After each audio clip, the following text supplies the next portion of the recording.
नमस्कार, स्वागत आपका अनादि टीवी के इस बुलेटिन में। आपके साथ मैं हूं पूनम। बुलेटिन की शुरुआत इस वक्त की बड़ी खबर के साथ करेंगे। इस वक्त की बड़ी खबर हमें मिल रही है लखनऊ से। यूपी में पहले चरण की वोटिंग लगातार जारी है। आज मतदाता अपने मत का प्रयोग कर रहे हैं। 11 जिलों की 58 सीटों पर मतदान हो रहा है। पश्चिमी यूपी की सीटों पर मतदान इस वक्त चल रहा है। 2 करोड़ मतदाता अपने मत का प्रयोग आज करेंगे।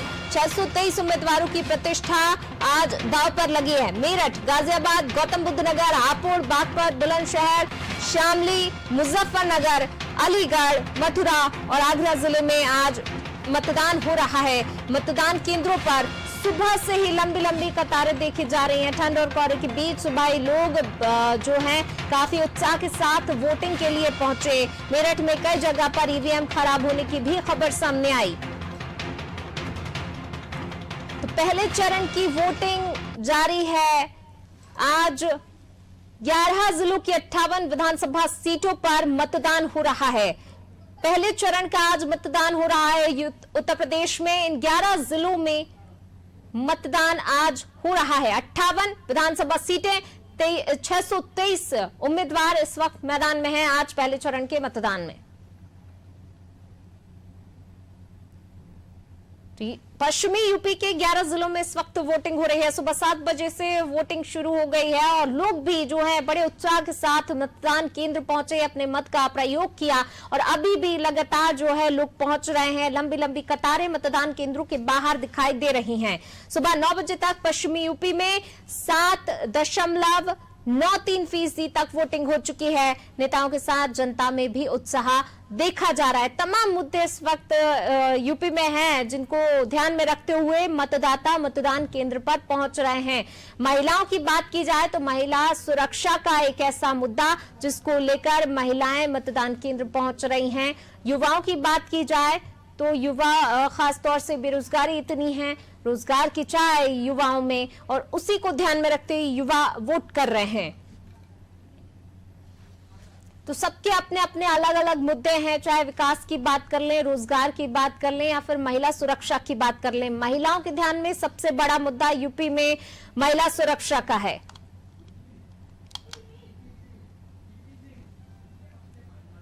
और चलिए अब हमारे संवाददाता पीपी सिंह हमारे साथ जुड़ रहे हैं। आपसे जानना चाहेंगे अभी तक कितने प्रतिशत वोटिंग हो चुकी है, क्या कुछ स्थिति है, लोगों में कितना उत्साह दिखाई दे रहा है और किन मुद्दों को ध्यान में रखते हुए लोग मतदान केंद्र पहुंच रहे हैं?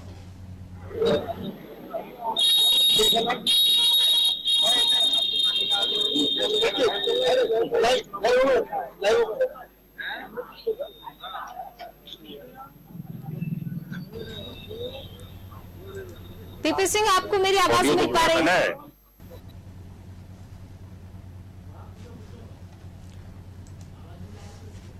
पीपी सिंह, आपको मेरी आवाज मिल पा रही है?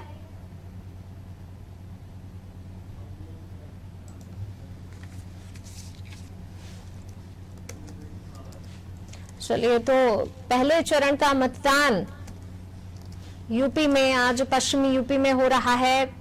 11 जिलों की 58 विधानसभा सीटों पर लोग मतदान करने पहुंच रहे हैं। सुबह से ही धुंध और कोहरे के बीच लोग मतदान केंद्र पहुंचे, अपने मत का प्रयोग किया। 623 प्रत्याशी मैदान में हैं जिनके भाग्य का फैसला आज मतदाता ईवीएम में कैद करेंगे। तो लंबी लंबी कतारें यहां पर मतदान केंद्रों के बाहर लोगों की दिखाई दे रही। महिलाएं भी जो है बड़े उत्साह के साथ मतदान करने पहुंच रही हैं। लेकिन खास तौर से अगर यूपी की बात की जाए तो महिलाएं, सबसे बड़ा मुद्दा महिलाओं का है, महिला सुरक्षा को लेकर, जिसको ध्यान में रखते हुए महिलाएं मतदान केंद्र तक पहुंच रही हैं। तो युवा भी आपको दिखाई दे रहे हैं, युवा भी मतदान केंद्र पहुंचे। युवा भी रोजगार की आस में है कि जो भी सरकार हो उनके लिए रोजगार के दरवाजे खोले, रोजगार उन्हें मिले, क्योंकि बेरोजगारी जो है चरम पर है। बहुत सारे युवा ऐसे हैं जो बेरोजगार हैं और स्थिति काफी वाकई जो है खराब है रोजगार के मामले में। कई युवा, लाखों की तादाद में युवा ऐसे हैं जिनके पास रोजगार नहीं है और युवाओं को उम्मीद ऐसी है कि जो भी जिस भी सरकार पर वो जिसको भी चुनते हैं वो उनके लिए रोजगार के अवसर जरूर उपलब्ध कराए। तो सबके अपने अपने अलग अलग मुद्दे हैं जिनको ध्यान में रखते हुए मतदाता मतदान केंद्र तक पहुंच रहे हैं।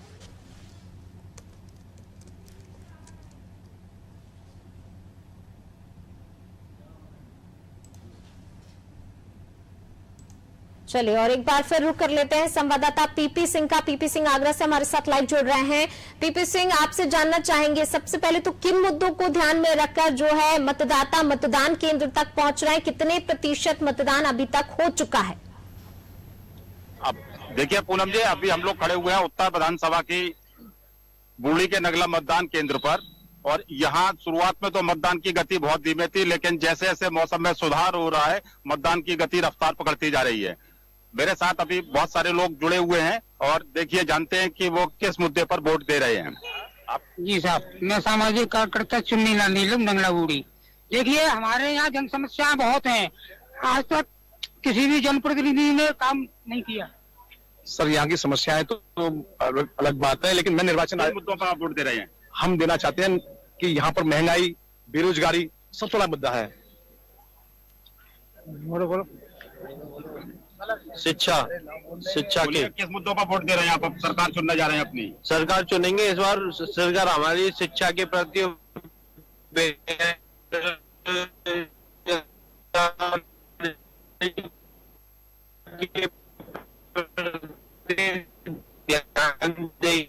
हम उसी सरकार को वोट देंगे जो हमारी शिक्षा और बेरोजगारी की कमी को पूरी। और खास कोई मुद्दा नहीं है आपकी प्रायोरिटी में?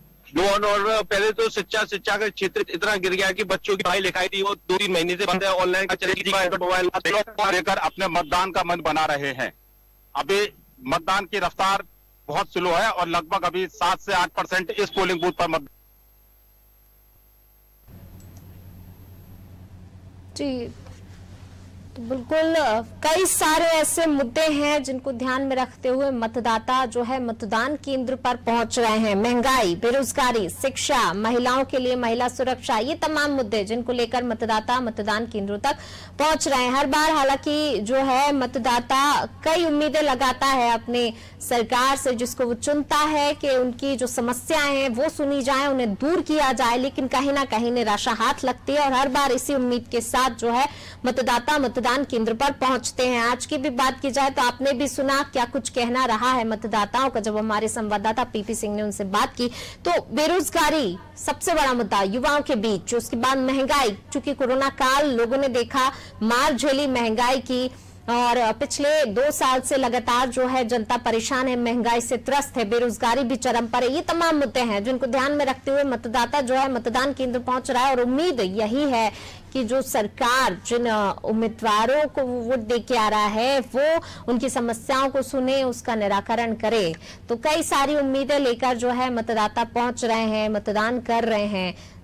शिक्षा भी एक जो है बड़ा मुद्दा यहाँ पर कह सकते हैं, शिक्षा को लेकर भी लोगों ने कहा वाकई विकास और रोजगार के मुद्दे। लेकिन अगर प्रचार के दौरान की बात की जाए तो शुरुआत जहां से हुई थी विकास और रोजगार की बातों से, वो कहीं ना कहीं अंतिम चरण में आते आते अन्य जगह भटक गया। तमाम गुंडागर्दी जो है, आतंकवाद और इन तमाम मुद्दों पर जो है चर्चा होती रही, लेकिन जो असल मुद्दे थे रोजगारी, बेरोजगारी, महंगाई, शिक्षा, विकास, ये तमाम मुद्दे कहीं ना कहीं पीछे छूट गए थे। यानी कि कह सकते हैं कि कहीं ना कहीं ध्यान भटकाने की नेताओं ने कोशिश की। लेकिन अब देखने वाली बात होगी कि जनता जो है किसको वोट देती है और किसकी बातों को जनता ने स्वीकारा है, उसके बाद जो है मतदान करने पहुंचे हैं।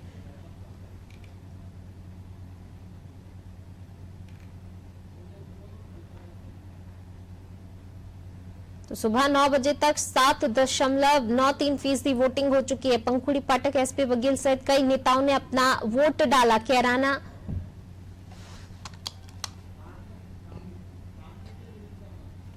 चलिए अब इसके बाद रुक कर लेते हैं शामली का। शामली से हमारे संवाददाता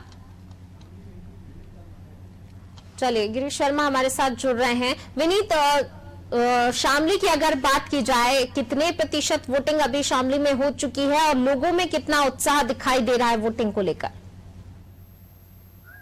जी बिल्कुल, आपको बताना चाहिए कि शामली में जो देखा जा रहा है, जैसे कोहरे की ठंड और धुंध पड़ रही है, लेकिन फिर भी लोगों का उत्साह बराबर देखने को मिल रहा है और लोगों में इस बार उत्साह कुछ अलग ही देखने को मिल रहा है, जिसमें अभी तक अगर देखा जाए तो शामली में 19 से 20% चुनाव हो चुका है। लेकिन लोगों का जो देखा जाए तो लोग बाग इतने उत्साह से सुबह ही कोहरे में घर से निकल पड़े और सुबह से ही बूथों पर भीड़ का तांता लगा हुआ है। जी बिल्कुल, किन मुद्दों को ध्यान में रखकर जो है मतदाता मतदान केंद्र पर पहुंच रहे हैं? क्या कुछ ऐसे मुद्दे वहां पर स्थानीय मुद्दों की बात की जाए, अन्य मुद्दों की बात की जाए, किन चीजों को ध्यान में रखकर मतदाता मतदान केंद्र पहुंच रहे हैं? बिल्कुल, आपको बताना चाहेंगे यहाँ पर जो मुद्दा देखा जाएगा, 2014 में यहाँ पर प्लान हुआ करते थे, जिसके बाद 2017 में जब बीजेपी की सरकार बनी थी तो वे प्लान को जड़ से समाप्त कर दिया गया था।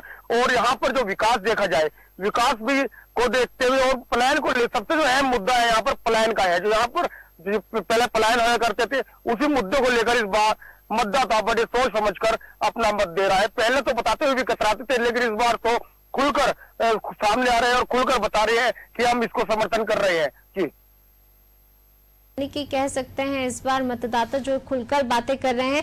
वहीं आपसे ये भी जानना चाहेंगे, शामली के कैराना विधानसभा क्षेत्र के गांव डुडूखेड़ा में कई जगह से जो है लोगों के वोट न डालने की खबर भी सामने आई थी। जी बिल्कुल, आपको बता दें, डुडूखेड़ा गांव, डुडूखेड़ा और ब्रिगेड स्कूल, जहां पर यहाँ पर शामली विधानसभा के जो प्रत्याशी का खुद मतदान होना था, वो जब उस समय वहां पर मतदान देने के लिए पहुंचे तो वहां पर जो ईवीएम मशीन है वो खराब हो गई। करीब 30 मिनट तक ईवीएम मशीन खराब रही, लेकिन बाद में उनको ठीक करा दिया गया है। और अगर बात की जाए गांव डुडूखेड़ा की, तो डुडूखेड़ा में भी कुछ ऐसा ही देखने को मिला था, लेकिन कुछ समय के बाद ईवीएम मशीन सही करा दी गई है। लेकिन उससे जो देखा जाए तो मतदाताओं को काफी परेशानी का भी सामना करना पड़ा और कुछ मतदाता तो काफी इंतजार करने के बाद अपने घर लौट गए हैं। जी बिल्कुल, साथ ही विनीत आपसे ये भी जानना चाहेंगे कि आपने जिस प्रकार से बताया कि इस बार मतदाता जो है खुलकर बातें कर रहे हैं, बता रहे हैं किन मुद्दों को लेकर वो है मतदान केंद्र तक मतदाता पहुंच रहे हैं, तो ऐसे में क्या लगता है कि क्या चल रहा है मतदाता के मन में और कितना कड़ा मुकाबला आप पार्टियों के बीच देख रहे हैं? जी बिल्कुल, अगर देखा जाए तो पार्टियों के बीच बहुत कड़ा मुकाबला। यहाँ पर गठबंधन प्रत्याशी, गठबंधन और बीजेपी को लेकर आमने जो देखा जाए तो इन दोनों की बीच की टक्कर देखने को मिल रही है। लेकिन जो लोगों का उत्साह है वो खुलकर सामने आ रहे हैं, खुलकर बता भी रहे हैं। जो देखा जाए तो इस बार जो पहले अगर देखे 2017 में जैसे एक तरह की लहर चली थी, इसमें एक योगी रहे देखने को मिली थी, लेकिन इस बार कुछ ऐसा देखने को नहीं मिल रहा है। इस बार देखा जाए तो गठबंधन की तरफ भी लोगों का रुझान काफी अच्छा देखने को मिल रहा है और देखा जाए तो बीजेपी कोई भी लहर यहाँ पर देखी जा रही है। लेकिन इस बार जो देखा हमारे देखने को मिल रहा है तो लोगों का उत्साह जो 2017 में लहर थी, वो लहर इस बार देखने को हमें नहीं मिल रही है। जी बिल्कुल विनीत, 2017 में जो लहर थी वो नहीं देखने को मिल रही। इसका एक कारण ये भी कह सकते हैं किसान आंदोलन, इसका भी फर्क पड़ा है। हालांकि तमाम नेताओं ने इस और ध्यान खींचा, किसानों को मनाने की कोशिश की, लेकिन कहीं ना कहीं शायद नाराजगी पूरी तरीके से दूर नहीं कर पाई है। जी बिल्कुल, किसान आंदोलन का भी चुनाव से बहुत प्रभाव पड़ रहा है। किसान आंदोलन में जो किसानों को गन्ना का पेमेंट है उसको लेकर किसानों के धरने दिए गए थे, तमाम मुद्दों को लेकर किसान भी इस बार नाराज दिखाई दे रहा है। और अब देखा जाएगा कि आने वाली 10 मार्च को कौन बनता है उत्तर प्रदेश का सरताज। लेकिन यहाँ पर जो देखा जा रहा है, किसान आंदोलन का इस चुनाव में बहुत बड़ा प्रभाव पड़ने वाला है। जी चलिए, शुक्रिया विनीत इस तमाम जानकारी को साझा करने के लिए। तो बिल्कुल कई सारे मुद्दों को लेकर मतदाता मतदान केंद्र तक पहुंच रहे हैं। शामली की बात की जाए तो पलायन एक यहाँ का सबसे बड़ा मुद्दा रहा है, जिस प्रकार से विनीत ने बताया, और अन्य मुद्दे भी हैं, बेरोजगारी, शिक्षा, महंगाई, ये तमाम मुद्दे। और कहीं ना कहीं इस बार किसान आंदोलन हुआ, 1 साल तक किसान आंदोलन चला, उसका भी प्रभाव इन चुनावों पर देखा जा सकता है। हालांकि तमाम दिग्गज नेताओं ने, चाहे केंद्रीय गृह मंत्री अमित शाह की बात की जाए या फिर सीएम योगी आदित्यनाथ की बात की जाए, इन तमाम दिग्गजों ने मोर्चा संभाला, नाराजगी दूर करने की कोशिश की, लेकिन कहीं ना कहीं लग रहा है कि वो नाराजगी दूर करने में नाकाम रहे हैं। किसानों की नाराजगी पूरे तरह से दूर नहीं कर पाए ये दिग्गज नेता भी। तो काफी प्रभाव पड़ा है इस बार के विधानसभा चुनाव में। और विनीत ने भी बताया कि 2017 में जो लहर देखी गई वो इस बार दिखाई नहीं दे रही।